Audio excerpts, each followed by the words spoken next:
everyone! Welcome back to the Project Awesome. So I'm back with a new video and today magre-review tayo ng skincare product. I know it's been over a month yata simula nung huling upload ko kasi po nagkasakit ako, as in like over 2 weeks ako nagkasakit. Nagpagaling muna ako ng bongga. Talagang binalik ko lahat ng energy ko para ngayon ibubuhos ko na ulit siya dito sa pag-film ko ng mga videos para sa inyo. Ay, taray!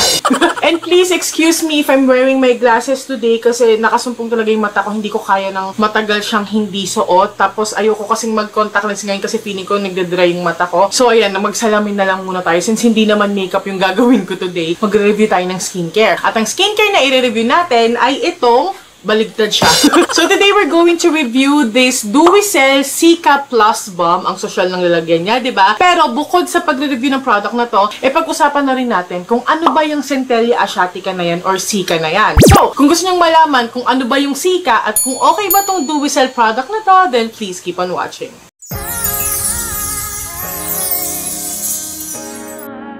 Centella Asiatica, Cica. I'm pretty sure karamihan sa inyo narinig or nakita na tong bagay na to sa mga skincare products especially. And if I'm not mistaken, napasikat talaga to ng mga Korean brands, mga Korean skincare brands. At ngayon, sikat na rin siya even sa Western beauty community. So, ano ba talaga tong Cica na to? Ano ba tong Centella Asiatica na to? So, I have here my kodigo, of course, based on my research. Ni-research ko siya talaga para i-share sa inyo kung ano ba tong Centella Asiatica na to. Kasi sobrang dami ng products na naglalabasan na merong Cica, merong Centella Asiatica, ang dami. So, ano ba yung mga yon? So, ang sabi dito, Centella Asiatica, yun yung scientific name niya. Tapos, yung Cica, yun yung kanyang nickname. So, yes, iisa lang po sila, Cica Centella Asiatica. So, para hindi tayo nabubulol, doon na lang muna tayo sa Cica. Ayun, nabulol na nga ako. Doon muna tayo sa Cica. Doon na lang tayo sa Cica. Kasi Centella Asiatica, it's quite long, tapos medyo nakakabulol siya, girl. Tapos, aside from that, ito na mas maloloka kayo. Aside from that, ang tawag din sa kanya ay Gotu Kola, Indian Pennywort, and Tiger Grass. So, yung Gotu Kola or Centella Asiatica or Cica, it's actually a perennial herb, tapos tumutubo siya primarily sa Asia. It's actually a medicinal herb na ginagamit na matagal na, like 100 years na daw talaga, sa mga folk medicine and even sa culinary.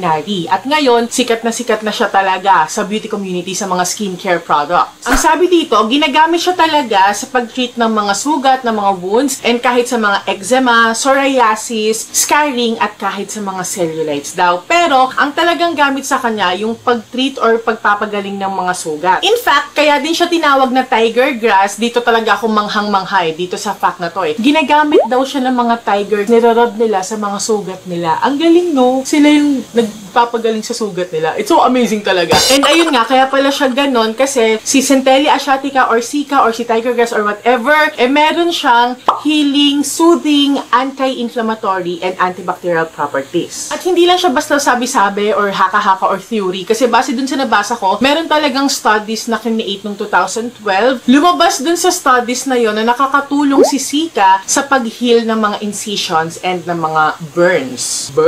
Tapos ayun nga, aside from that daw, nakaka-soothe and repair din siya ng irritated skin. Kaya, it is also widely used in treating acne and sa pagka-calm or calming ng sensitive skin. Tapos, alam nyo ba yung Go Picky account sa Instagram? So, about siya sa mga skincare, skincare stuff. So, according to Go Picky, nakita ko dun sa isang post nila, yung Cica daw, it's packed with antioxidants. Kasi meron siyang beta-carotene, vitamins B1, B2, B3, and C. Tapos, nakakatulong din siya sa pag-boost ng collagen production. O, diba? Meron din siyang anti-aging property. And particularly daw, yung type 1 na collagen which aids in skin's elasticity and firmness. Taray, ang ganda talaga ng mga benefits niya, no? Kaya siguro sikat na sikat siya at laging ginagamit na siya sa mga skincare brands, especially sa Korean skincare brands. Alam naman natin kung gaano kaganda at kung gaano ka-particular at kabongga yung mga Koreans pagdating sa mga skincare products nila. O baka may mga nagtataka or mga magtatanong dyan, bakit po dun sa ibang Cica products merong Madeca Soside, ganyan, Madeca Madeca Cream. Ano yon? Ano po yon? Iba pa po ba yon? Well, actually, hindi. Kasi yung Cica, meron siyang 4 main active ingredients. So, ito yung mga yon. Medyo nakakabulol sila. So, kailangan ko ng konti ko, diba? 4 active ingredients, yung asiatic acid, madecasic or madecasic acid, I don't know how to pronounce it, asiaticoside, and yung madecasoside. Yun yung madalas kong makita sa mga skincare products na merong Centella asiatica. So, yung mga nakikita nyong Madeca creams, yung mga products na merong madecasoside, ganyan, Cica din yon, Centella asiatica. It's just that mas nag-focus siguro sila or mas ginamit nila yung madecasoside na extract. Pero lahat daw yan ng 4 active ingredients ng Cica nakakatulong sa pagpapabilis siya sa pag-improve ng healing nga ng mga sugat. And then, nabasa ko rin na kapag yung Cica, pag kinombine mo siya sa vitamin C and glycolic acid, mas maganda daw yung effect niya, mas maganda yung resulta na makukuha mo. Ang sabi kasi dun sa nabasa ko, yung Cica tsaka yung vitamin C, pareho silang source ng antioxidants. Tapos meron din silang wound healing properties pareho. So pagka pinag-combine mo sila, talagang mas power yung effect nila. Tapos pareho pa silang nakaka-boost ng collagen production. So ang sabi daw sa studies, after 6 weeks ng paggamit ng vitamin C combined with Cica or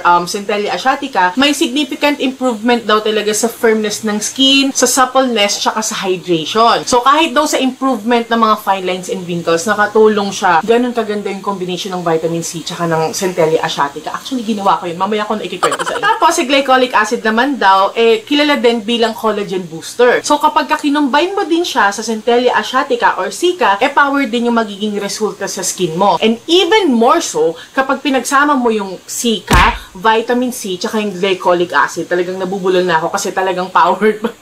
Bulol talaga ako, sorry. Ayun nga daw, kapag pinag-combine mo talaga yung tatlong yon, Cica, vitamin C, and glycolic acid, power na. 3-fold, 4-folds na yung magiging magandang effect niya sa skin mo. It's so awesome talaga. So, itong Dewy Cell Cica Plus Balm na to, meron siyang vitamin C microcapsules, tapos meron din siyang kasamang vitamin C inducer. So, according to Dewy Cell, the researchers developed that vitamin C inducer para daw mas maging stable yung vitamin C niya. Kaya kapag ginamit nyo itong Dewy Cell Cica Plus Balm na to, makikita nyo na meron siyang mga micro white beads. Yun yung vitamin C microcapsules niya. And then when you massage it on your face, nagme-melt siya. Also, this product is very healthy and safe to use daw kasi it doesn't contain any of the 6 harmful ingredients daw. So, yun yung mga paraben, benzyl alcohol, chlorphenicin, tama ba? Chlorphenicin, triethanolamine, BHT, and denatured alcohol. Wala siya ng lahat ng yun. And then sa ingredients niya naman, makikita nyo, meron siyang, of course, Centella asiatica extract. Tapos, meron din siyang niacinamide, hyaluronic acid. And then, it also contains panthenol, which is a skin vitamin as well. Meron din siyang trehalose, which helps strengthen the skin's barrier and keep the moisture inside. And then, meron din siyang yung active ingredient ng Centella asiatica, which is madecasoside. As you can see, typical, regular, squeezable tube lang siya, pero gustong-gusto ko yung itsura niya. Pati yung holographic effect dito sa kanyang box. Ang ganda, ang social tignan. Tapos metallic yung exterior nitong squeezable tube na to. Ang social talaga tignan and gusto ko din yung color combination nila. Ito pa yung ibang products nila na i-share ko sa inyo soon. O diba yung itsura niya, ang social ng lahat ng packaging niya. Yun yung nagustuhan ko din dito sa Dewy Cell. Anyway, pag Korean brands talaga, diba?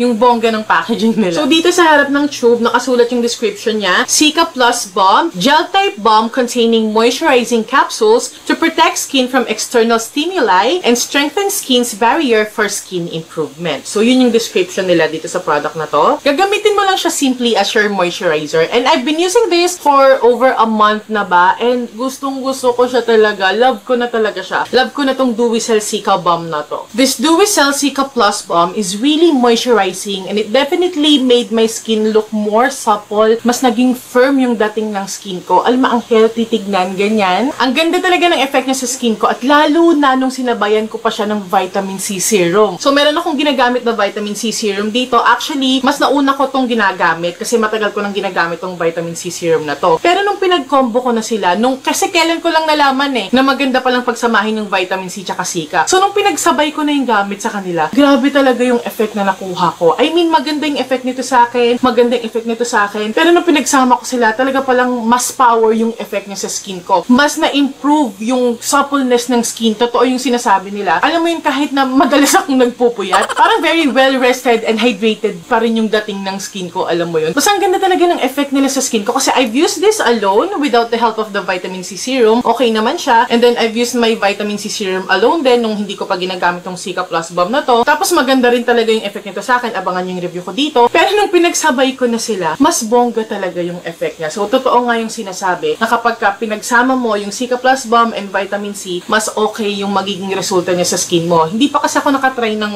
glycolic acid with Cica, so hindi ko pa masasabi yung tungkol doon. But according to Duicel, ito daw Cica Plus Balm nila, yung greatest point niya is it soothes acne and troubled skin quickly. Siguro nga dahil dun sa anti-inflammatory niya, healing property niya, ganyan. So yun yung pinaka main point na gusto nilang i-promote dito sa product na to. Well, hindi naman ako acne prone and hindi naman ako nagka-pimple ng malala nitong mga nagdaang araw nung ginagamit ko to. Nagkaroon ako ng mini breakout sa noo ko kasi siguro purging yon dahil sa bagong cleanser na ginagamit ko. Pero na-heal niya agad, hindi nagtagal yung pimple wounds or what. Although meron pa rin akong pimple scar dito, pero nagpe-fade na rin siya. And I'd like to think na dahil yun dito sa Cica tsaka sa vitamin C serum ko. And then sabi rin ng Duicel, yung vitamin C capsules nga daw nila, capable sila para ma-revitalize yung skin. Kaya nga siguro ganun yung naging effect niya sa skin ko. Parang like healthy looking, supple, ganyan. Tapos pag ginamit mo daw tong Cica Plus Balm na to before applying your makeup, you will have much brighter and healthier skin daw. Ngayon, ginamit ko siya as my moisturizer before applying my makeup. And okay naman, hindi naman nag-melt yung makeup ko. As you can see, hindi rin naman nag-smudge yung sa eye area ko. So, okay naman. And of course, like any other moisturizers naman siguro kasi talaga kapag ka nag-moisturizer ka before applying your makeup, mas maganda yung kapit ng makeup sa balat. So yes, I really love this Cica Plus Balm. Actually, the first time that I've used a product na merong Centella Asiatica, 3 years ago. Korean brand din siya, yung Centella Asiatica na yon. Tapos, hindi ko pa kasi siya alam nun eh. So parang ginamit ko siya ng wala lang. Pero nagulat ako sa naging effect nun. Parang mas concentrated naman yun. Parang mas potent yun compared dito. Mas ifo-focus mo siya pagka meron kang mga pimples, ganyan. Pero ginagamit ko yun sa buong face ko. Tapos, ang ganda ng balat ko dahil doon. As in, nag-improve talaga yung skin texture ko because of that product na merong Centella Asiatica. And ayun nga kasi, ang ganda pala talaga ng skin benefits nitong Centella Asiatica or Cica or Tiger Grass or Go to Cola, kung ano man yung pangalan niya. Basta ang ganda ng benefits niya sa skin natin. So yes, I will definitely recommend that you give this product a try. Yung Duicel Cica Plus Balm na to. Alam ko na ang dami na nga ng mga Cica products dyan sa beauty community natin. Pero, ito yung isa sa pinakamagandang nagamit ko. Ang pinakamagandang nagamit ko na Centella Asiatica na product, yung unang product na nagamit ko nga nung 2017. Nakalimutan ko yung brand name niya. Ayun nga, yun yung unang pinakapaborito kong Centella Asiatica na product. Tapos, ito yung pumapangalawa. So, this tube contains 50 ml of the product. Yung sa price niya, medyo nalilito ko kasi hindi ko alam kung yun ba talaga yung presyo niya or yun yung sale price lang niya. Basta, para makita nyo na lang, punta kayo sa Shopee account ng Duicel. Ilalagay ko po yung link sa baba para makita nyo kung magkano talaga to and para makita nyo na rin kung ano pa yung ibang products na ino-offer ng Duicel. So yeah, that's it for my review on this Cica Plus Balm ng Duicel at sana po nakatulong sa inyo itong video na to if ever you're wondering kung ano ba yung Centella Asiatica or Cica na yan, diba? So sana po nakatulong ng malaki sa inyo. Yung mga sinishare ko sa inyo guys, nire-research ko lang din lahat ng yon. Ilalagay ko din yung link sa baba, yung mga sources ko para alam nyo kung saan ko sila kinuha at para makredit na din yung mga pinagkuhanan ko ng information about Centella Asiatica or Cica. So yeah, that's it for this video and please if you're not yet subscribed here in my YouTube channel, please do subscribe for more videos like this and don't forget to hit that notification bell para ma-notify kayo pag meron tayong mga bagong videos kagaya nito.